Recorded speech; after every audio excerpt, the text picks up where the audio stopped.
How to upgrade Netflix plan. Hi everyone, welcome back to our channel. In today's video I'll guide you on how you can upgrade your Netflix plan, so make sure to watch the video till the very end.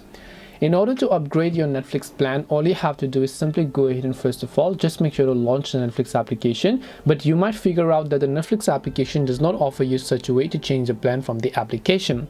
So instead what you want to do is you want to simply open up your browser. Remember, I'm talking about browser. Go to netflix.com and then you will see this type of interface where you need to log into the account. Tap the three lines option from the top left hand side, then go to this option known as account, as you would be able to find it.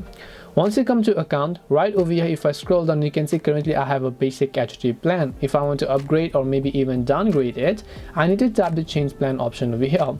Now here you can see standard and premium plan is above what I have. If I want to upgrade it, I just need to select that plan that I want to upgrade to, and I need to tap the continue option over here. It will ask me for a confirmation. Do you show you that you want to change the streaming plan? You want to make sure to tap the confirm changes option in order to successfully go ahead and then change your plan. This way you can actually upgrade a Netflix plan. Hope this video was very helpful. If you have got any questions, feel free to leave them down. Thank you for watching and see you in the next video.